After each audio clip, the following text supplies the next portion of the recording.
The Dragon Sisters, fire, blood, and formation.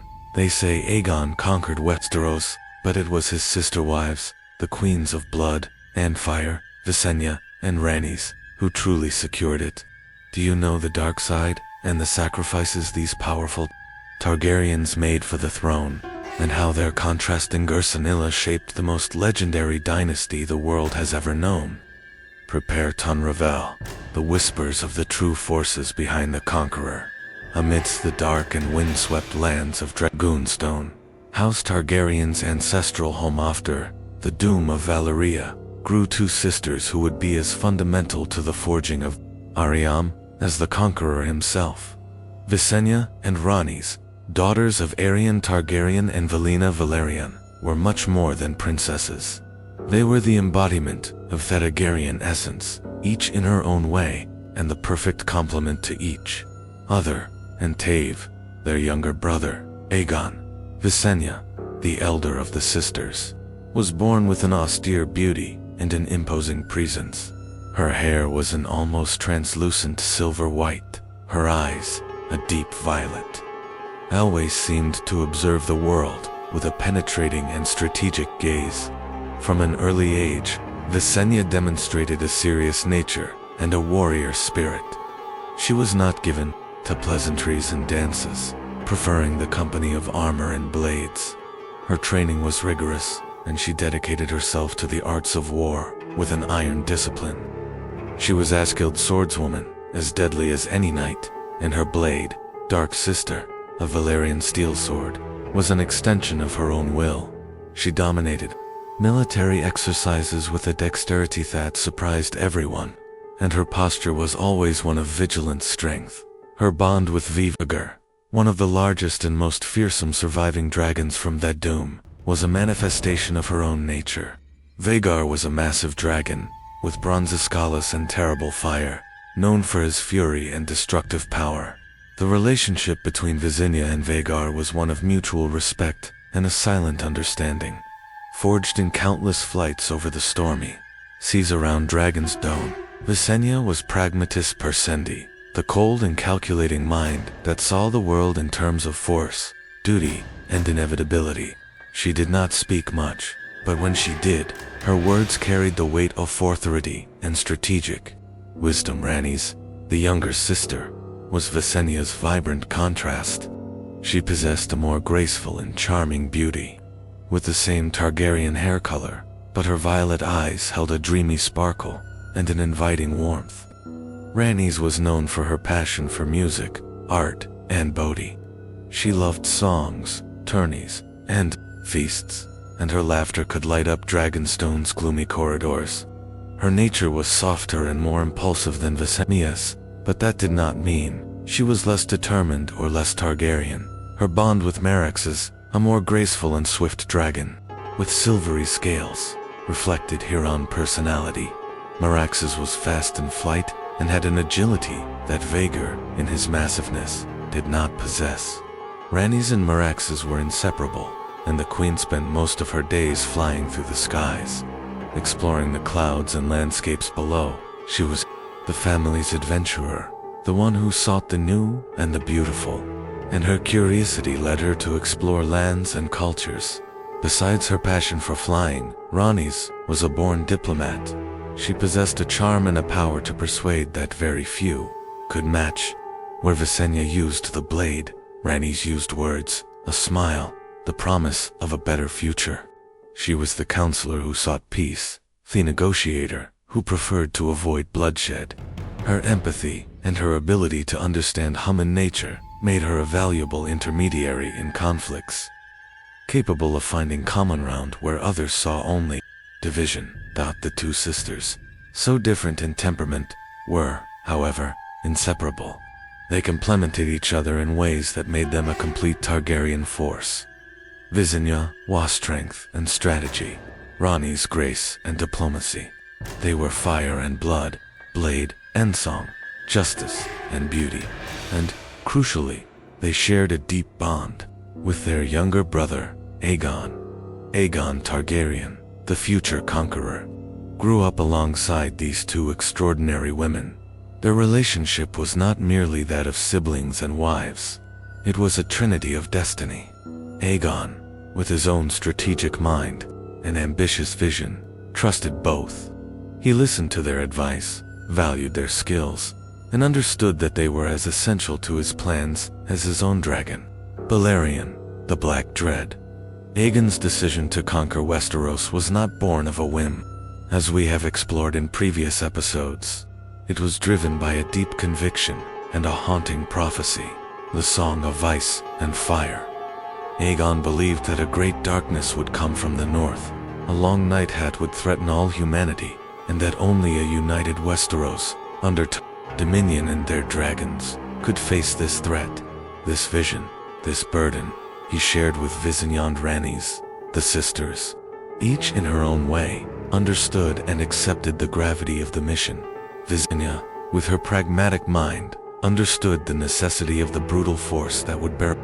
She saw the logic in unity through the sword, in imposing peace by fire and blood for a greater good. For her, conquest was a duty, a cold necessity for a higher purpose. Her loyalty to Aegon and this cause was unwavering. She did not question the cost, only the effectiveness. Rhaenys, with her sensitivity and her faith in legends and prophecies, understood the urgency and the mystical call of the mission. She saw the magical side of the prophecy destiny that awaited her house. Her softer nature made her more inclined to seek means of submission without bloodshed, but she did not hesitate to use her dragon or her blade when diplomacy failed. For Rhaenys' conquest was an act of destiny, a song that needed to be sung for a world that did not yet know its fate. Both Visenya and Rhaenys knew that the undertaking would be dangerous, that conquest would require sacrifices. But they also knew that, without the unification of Westeros, their realm would be at the mercy of the constant wars between the Seven Kings, and would be unprepared for the true threat Aegon had envisioned. They were the co-architects of Aegon's vision, the co-founders of a dynasty. They were not merely wives, but partners in a purpose that transcended worldly power. The shadow of the Song of Ice and Fire prophecy hung over their heads, driving every step towards the forging of a new realm. The Dragon Sisters, Visenya and Rhaenys, were ready to fly. Their contrasting yet personalities would be key to the success of the conquest, to transform these seven kingdoms into one. The promise of fire and blood hung in the air, but also the promise of an imposed peace in the next chapter. We will delve into the early days of the conquest. You will understand how Visenya's relentless force and Rhaenys' persuasive grace were used to forge a realm. From the inferno of Harrenhal to the impregnable towers of the Vale, prepare for the whispers of an empire's beginning. The forging of the realm, conquest and diplomacy. The day dawned at the mouth of the Blackwater River, and with it, the promise of a new era for Westeros. Aegon Targaryen, the Conqueror, was not alone. By his side, the powerful queens of blood and fire, his sister wives, Visenya and Rhaenys, marked their presence. The small Targaryen army landed on the sands, and the three-headed dragon banner was raised, a bold and unmistakable symbol that defied the existing seven kingdoms. The atmosphere was electric. A mix of awe and disbelief among the few local lords witnessed the beginning of that unprecedented undertaking. Visenya, with her austere posture and a gaze that seemed to penetrate the soul, was already in action. Her imposing presence beside Aegon, and the colossal shadow of Vhagar hovering in the skies, sent a clear message of unyielding force. She did not speak much, but every gesture and every look carried the weight of Targaryen authority. Her initial mission was to ensure discipline among their own small forces and to intimidate any early resistors. The minor lords and knights who dared to challenge Aegon's landing were confronted with Visenya's contained fury, who would not hesitate to use blade or dragon to impose her brother's will. She was the sharp blade of the conquest, the one who brought the brutal clarity of choice. submission or annihilation. Her action in the Inferno of Harrenhal is one of the most striking examples of her relentless facade, while Aegon on Balerion delivered the final blow, transforming Harren the Black's impregnable castle into a blazing tomb. Visenya on Vhagar hovered like a shadow of death, ensuring there was no escape. She watched the destruction with calculated coldness, understanding that acts of absolute terror were, at times, necessary to prevent greater bloodshed in the future. Her presence there was not to participate in the slaughter for pleasure, but to ensure that Harrenhal's lesson was etched into Westeros memory. Visenya and Vhagar were essential in other campaigns where brute force was the only language understood. In the Riverlands, where some lords refused to accept Targaryen domain, even after Harrenhal, Visenya and her dragon were sent to crush resistance with terrifying swiftness. Her tactics were direct and merciless. She advocated in military decisive and, if necessary, brutal actions to shorten the war and minimize long-term cost.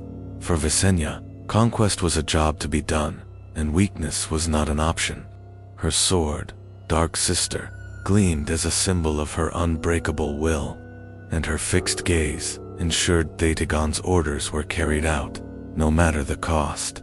In stark contrast to Visenya's direct approach, Queen Rhaenys navigated the conquest with avarice and persuasion that were equally powerful. She rode Merax as a dragon with silver scales, whose agility and beauty contrasted with the ferocity of Balerion and Vhagar.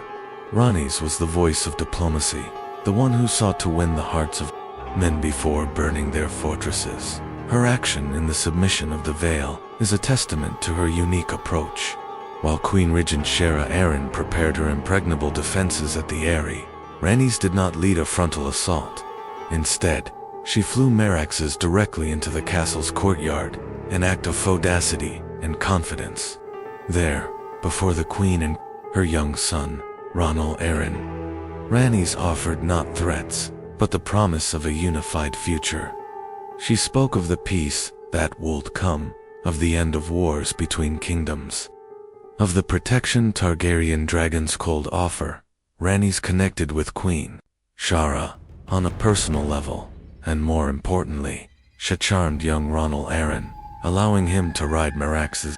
The experience of flying through the skies on a dragon, feeling the wind and seeing the world from above, convinced the young lord of the futility of resistance. Shara Arryn, seeing her son's acceptance and the grace of the Targaryen queen, chose to bend the knee, surrendering the crown and the loyalty of the Vale without bloodshed. Rhaenys had transformed a probable bloody battle into a peaceful alliance, a triumph of persuasion and charisma. Rhaenys was equally instrumental in securing the loyalty of the Stormlands lords after Rajalac, the Arrogant's death. Many of these lords, proud and stubborn, were reluctant to accept Targaryen dominion, even after their king's defeat. Rhaenys flew Meraxes to each of their castles, not to intimidate, but to negotiate. She offered generous terms, promised justice and respect, and her empathy for their grief helped secure their oaths of allegiance without further conflict. She was the peacemaker of the conquest, the one who built lasting peace where mere force would have left resentment. The Field of Fire was the pinnacle of Aegon's conquest, and the most spectacular entrance of the synergy between the three heads of the dragon, when the vast armies of the Reach and the Westerlands united to crush the Targaryen invaders. Aegon did not hesitate. He, Visenya, and Rhaenys mounted their dragons, Balerion, Vhagar, and Meraxes, and ascended to the skies. The battlefield, which was supposed to be the stage for the victory of Westeros cavalry and infantry, transformed into a blazing inferno. Aegon on Balerion led the attack, unleashing the black fire that reduced lines of soldiers to ashes. But the effectiveness did not come from him alone. Visenya on Vhagar, with her brutal precision, cut through enemy lines, incinerating entire formations with her dragon. She focused on points of resistance, on troop concentrations, ensuring the blow was devastating. Rhaenys on Meraxes, with her agility, maneuvered over the field, raining fire upon fleeing cavalry and enemy flanks, ensuring terror spread and there was no escape. Her coverage was broader, more strategic. The three-winged beasts, each with its rider, worked in perfect harmony, a coordinated terror never before seen in Westeros. The sky darkened with smoke, and the smell of burning flesh and melted metal hung in the air. It was a massacre, not a battle. The combination of Balerian's overwhelming power, Vihagar's lethal precision, and Merax's comprehensive agility created an invincible force. The terror was so overwhelming that the enemy kings knelt, understanding the futility of resistance, the submission of the Westerlands and the Reach. The wealthiest and most powerful kingdoms was the final seal of the conquest. Westeros was forged, not just by one king's sword, but by the synergy of three Targaryens. Visenya's relentless force, Rhaenys' persuasive grace, and Aegon's vision united to create an empire of fire and blood. The conquest had ended, but the challenge of governing a newly needed realm and of fulfilling the long night prophecy was just beginning. In the next chapter, we will delve into the role of these queens beyond the conquest. You will understand how Visenya and Rhaenys influenced Aegon's governance, the building of King's Landing, and how they faced the first challenges of a nascent realm. Prepare for the whispers of power behind the Iron Throne. Beyond conquest, governance and influence, with Westeros unified under the three-headed dragon banner. Aegon's sword had conquered a continent, but the challenge of governing it and keeping it united was just beginning. The transition from war to peace, from conquest to consolidation, would require more than brute force. It would demand wisdom, strategy, and the ability to weave a tapestry of loyalties among the 7 newly subjugated kingdoms. And in this new chapter of Targaryen history, Queens Visenya and Rhaenys emerged not just as wives, but as indispensable pillars of governance. The first grand manifestation of Targaryen power was the construction of a new capital, a city worthy of a unified realm. The chosen location was the small Aegon fort at the mouth of the Blackwater River, where Aegon had first landed. From there arose the magnificent King's Landing, the heart of Westeros. The city's construction was a monumental effort, symbolizing the birth of a new era and the center of new power. Visenya and Rhaenys, each in her own way, influenced this process.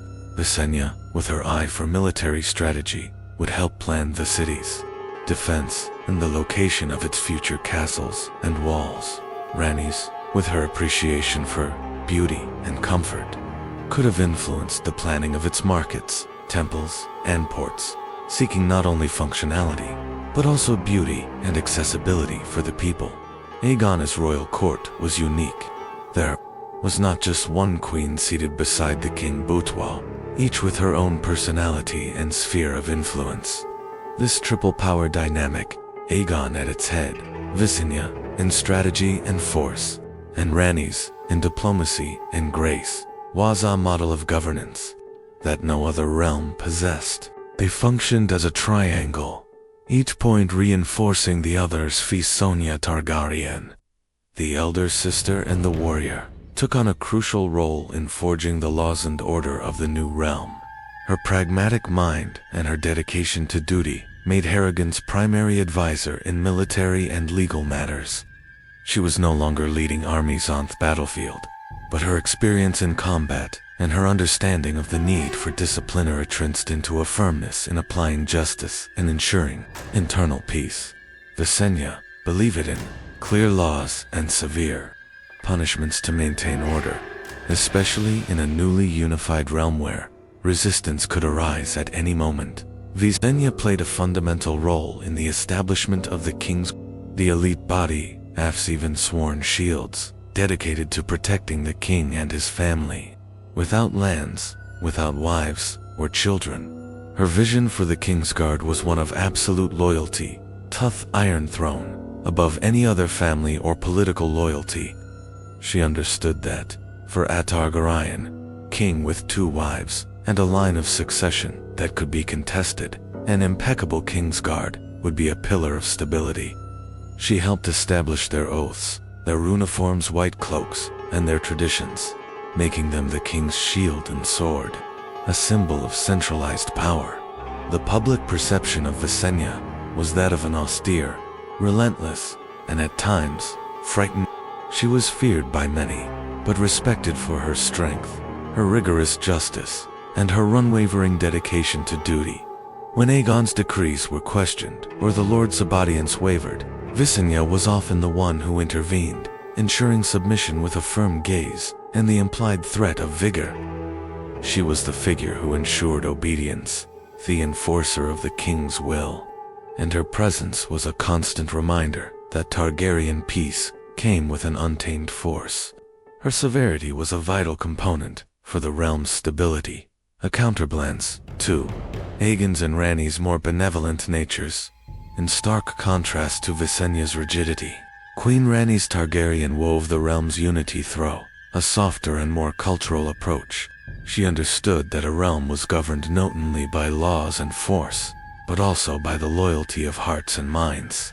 Her primary sphere of influence was in culture, arts, and diplomacy, seeking to integrate the diverse peoples of Westeros under a single Targaryen identity. Rhaenys was a patron of the arts, encouraging bards, musicians, architects, and artisans.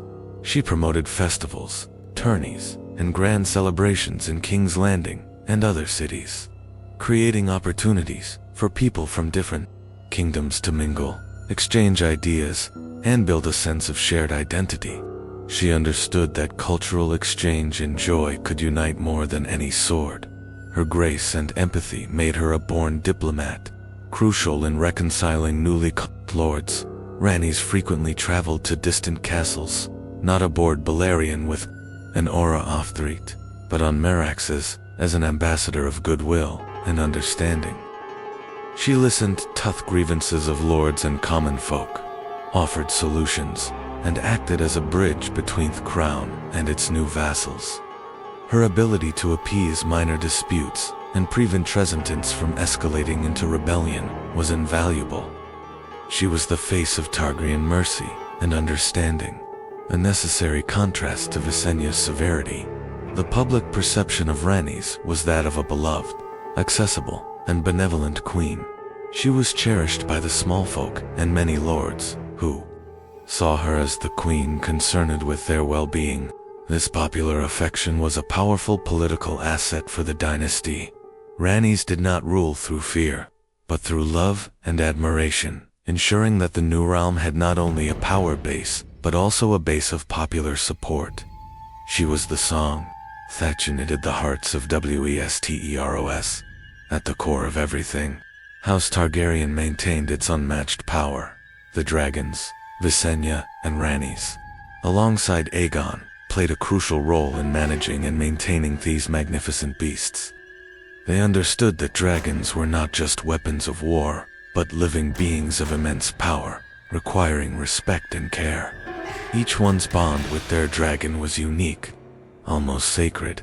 The dragons continued to fly through the skies of Westeros, not only as reminders of the conquest, but as living symbols of Targaryen supremacy and a constant deterrent against any rebellion. The sight of Balerion, Vhagar, or Meraxes in the sky was enough to maintain peace. Dragonstone, their family's birthplace, was also the primary home and breeding ground for the Targaryen dragons, nurturing the future of their power. They were the guardians of this mystical legacy. In the early years of Aegon's reign, the realm faced inevitable challenges. Small rebellions or attempts to restore old power arose, but the combination of Aegon, Visenya, and Rhaenys was unbeatable. Aegon's wisdom for governance, Visenya's military firmness to quickly crush any resistance, and Rhaenys' diplomatic grace to appease and integrate dissidents, proved to be the formula for success. Furthermore, their understanding of the Song of Ice and Fire prophecy continued to shape their actions. They saw the consolidation of the realm not just as an act of power, but its essential preparation for the threat Aegon had envisioned. Every law created, every alliance forged, every rebellion crushed, was a step to strengthen Westeros against the long night. The queens were co-architects of peace and preparation for the future. The queens of blood and fire, Visenya and Rhaenys, had done more than just help conquer a realm. They had helped forge it, govern it, stabilize it. Their contrasting, yet complementary personalities were key to the initial stability of the Targaryen dynasty, a power behind the Iron Throne as vital as the Conqueror himself. In the next chapter, we will delve into the challenges that would test the strength of the Sea Queens, including the brutal Dornish War. You will understand the price of power, the sacrifices they made, and the pain that marked their lives. Prepare for the whispers of Arium in formation, and for the losses that would shape the legacy of the Dragon Queens. Challenges and losses. The pain of fire and blood. The realm of Westeros, forged in fire and blood, seemed to enjoy a lasting peace under Aegon I and his queen's wisdom. The Targaryen dynasty was established, and dragons shivered as silent guardians of the new order. However, even the most powerful have their challenges, and history teaches us that supreme power demands a price. For Visenya and Rhaenys, that price would be paid with pain, sacrifice, and a loss that would forever change the course of their lives and the young dynasty. After the initial conquest, a thorn remained in the throat of the unified realm, Dorne, the southern kingdom, with its scorching deserts, rugged mountains, and treacherous rivers, had refused to kneel. The Martells, its people, were known for their fierce resistance, for guerrilla tactics, and for using the environment itself to their advantage. Aegon, Visenya and Rhaenys had tried to subjugate them during the conquest, but Dorne proved to be a stubborn and untamed enemy.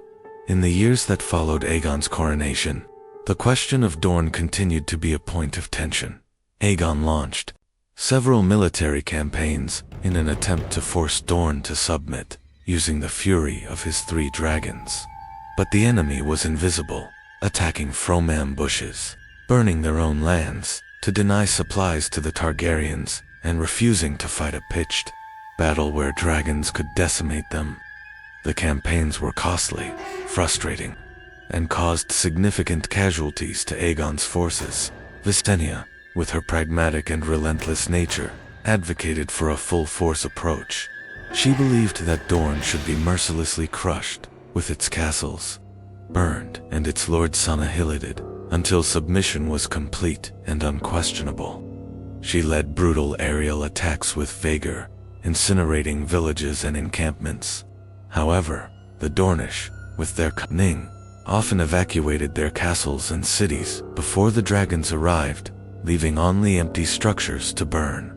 Visenya's anger grew as Dornish resistance persisted, seeing their refusal to bow as a personal insult and a threat to the realm's stability. Rhaenys, in turn, advocated for a more diplomatic and empathetic approach. She understood the Dornish culture and pride, and believed that peace could only be achieved through negotiation and mutual respect, not brute force. She visited Dornish lords, trying to convince them of the wisdom of joining the unified realm. She sought peace treaties and marriage alliances, offering Dorne greater autonomy in exchange for loyalty. Her grace and ability to persuade were constantly tested, but Dornish stubbornness and the desire for independence were strong. This division of approaches between the sisters, though a sign of their distinct personalities, also showed the complexity of the Dornish challenge. The Dornish campaign, which dragged on for years, would eventually exact a terrible price in 10 after Conquest.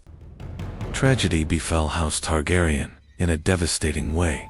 Queen Rhaenys, the graceful and diplomatic sister, the heart of the Targaryen trio, flew Meraxes to the Battle of Hellholt, a key confrontation in the Second Dornish War. The battlefield was chaotic, but dragons had always been supreme. It was there that the unthinkable happened. A scorpion, a giant Dornish weapon, capable of launching massive iron bolts, struck Merax's in mid-flight. The bolt pierced one of the dragon's eyes, and the winged beast let out a roar of pain that echoed across the entire battlefield.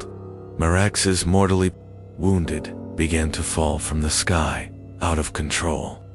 Queen Rhaenys Targaryen was on his back. There was no time to escape, to jump. The dragon and its rider fell together, crashing to the ground with devastating force. The silence that followed impact was as deafening as the previous roar. The deaths of Rhaenys and Merax's were a cataclysmic blow to Aegon and Visenya. They had lost not just a sister, a wife, and a dragon, but a part of themselves, a part of the balance that maintained the dynasty. Aegon the Conqueror, who rarely showed emotion, was overcome with cold fury and deep grief. Visenya, in turn, felt the loss of her sister in a way that would harden her even further. The invincible trio had been broken. Aegon's fury over Rhaenys' death was swift and brutal. He and Visenya launched a campaign of vengeance against Dorne, known as the Dragon's Fury. This was not a war of conquest, but of retribution. They flew Balerion and Vhagar over the Dornish castles, incinerating them without mercy. The campaign was a bloodbath, with villages burned and lords massacred. Aegon was seeking blood for blood, and Visenya, her blade and her dragon, were the perfect instruments of that vengeance. Visenya Targaryen, already known for her severity, hardened even further after her sister's death. The loss of Rhaenys removed the last counterbalance to her relentless nature. She became even more direct, colder, and more focused on duty.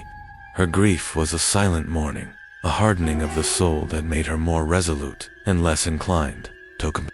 She was the manifestation of Targaryen fury, a winged terror to those who dared challenge the crown.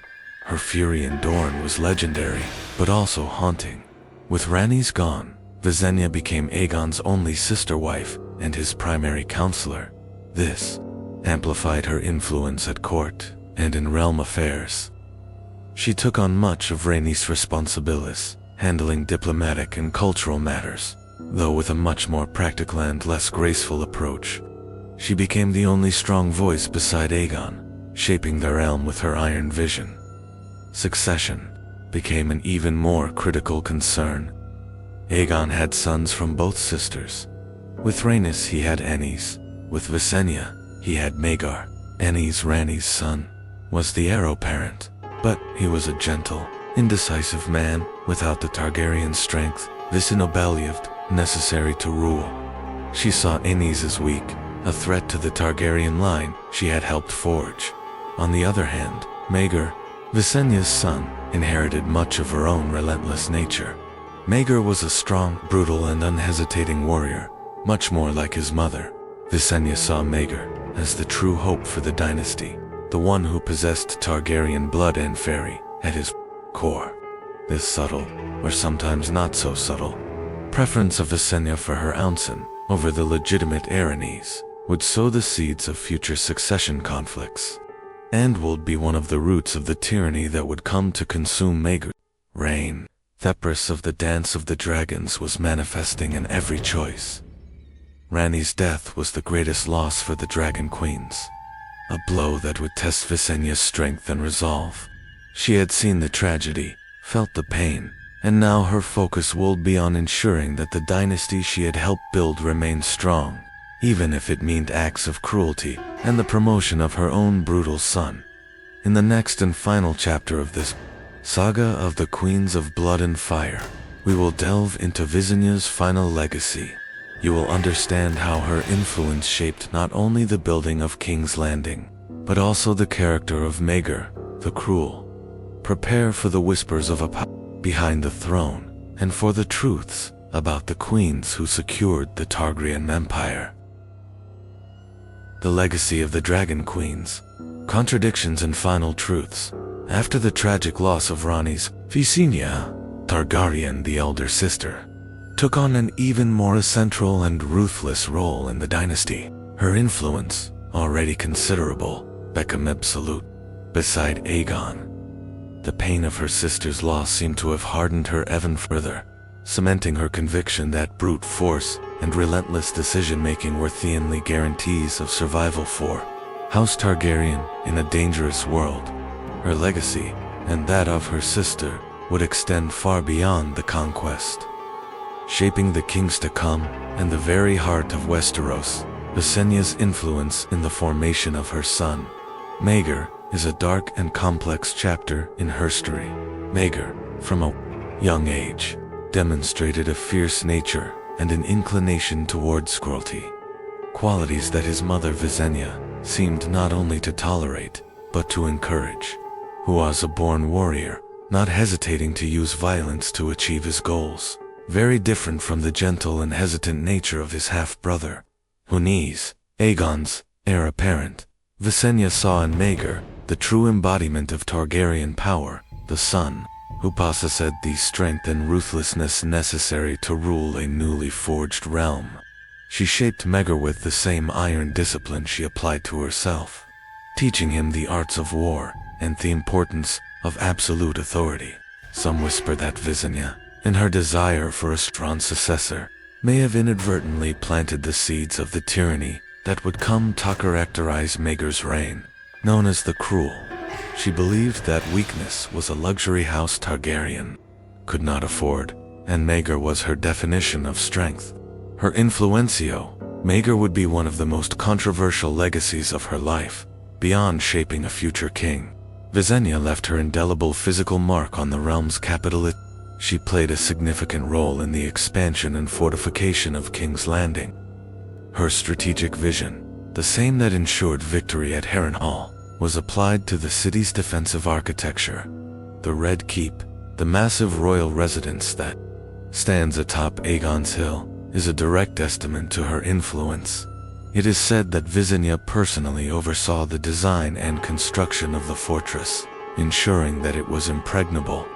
With thick walls, secret passes, and robust towers, the grim and fortified character of the Red Keep reflects Visa's own personality, austere, ruthless, and focused on security. Above all else, she wanted the heart of the Targaryen realm to be an unshakable bastion, an eternal symbol of her house's power. Visenya Targaryen's later years were spent in a period of increasing turbulence. After Aegon's death, her son Rhaenys ascended to the throne, but Rhaenys, gentle and benevolent, was too weak to keep the realm united. Visenya, who had desired a strong king, watched with disappointment the decline of Targaryen power under his command. She remained loyal to the dynasty, however, and continued to advise Rhaenys, although he rarely followed her counsel. Visenya's death, occurring in 44 after Conquest, marked the end of an era. Her passing was a significant blow to the realm, for she was the last remnant of the original trio who had forged West. Her death paved the way for her son Maegor to usurp the throne from Rhaenys Maegor, now without the only person who perhaps could have restrained him, embarked on a reign of cruelty and tyranny, an indirect legacy of Visenya's obsession with a strong and ruthless Targaryen. The joint legacy of Visenya and Rhaenys is complex, full of contradictions, but undeniably, they were much more than mere wives to Aegon. They were co-founders, co-conquerors, and co-rulers. Without Visenya's relentless force to crush resistance and insert obedience, and without Rhaenys' persuasive grace to build alliances and win hearts, Aegon's conquest would have been much longer and bloodier, and the Targaryen reign far less stable in its early years. They were, in fact, the other two heads of the Targaryen dragon, a vital complement to Aegon. The dark side and the sacrifices that this video's hook promised were intrinsic to their lives. Visenya, with her strategic cruelty, her coldness in the face of destruction, and her predilection for Maegor, represents the more brutal side of fire and blood. Rhaenys, though graceful, made the ultimate sacrifice in the Dornish War, paying with her life for the realm's Their sacrifice was the loss of a conventional life, the acceptance of a destiny shaped by war and power. They were aware of the Song of Ice and Fire prophecy that drove Aegon to the Conquest, Their work in unifying and stabilizing Westeros was ultimately an effort to prepare the realm for the approaching long night, the winter that would bring the true enemy, although the prophecy would only be fulfilled many generations later. The foundation for Westeros' survival was laid, in large part, by the hands and wings of these two queens. They, like Aegon, were pieces in a game much larger than they themselves could fully comprehend, acting for a destiny that transcended their own lives. The queens of blood and fire, Visenya and Rhaenys Targaryen, were more than an echo in Aegon the Conqueror's shadow. They were the fire and blood, the blade and the grace, the strength and the diplomacy that forged and maintained an empire. Their legacies, intertwined with the Conqueror's, are proof that Targaryen history is as complex and powerful as their own dragons. Their influence extends for centuries, shaping not only the past, but future of Westeros. In the next Whispers of Westeros, we will delve into the legend and truth behind the chronicle's most enigmatic and anticipated figure, the prince that was promised. You will understand how the prophecy echoes through the ages and what its true impact is on Westeros' destiny. Prepare for the whispers of a savior or a burden,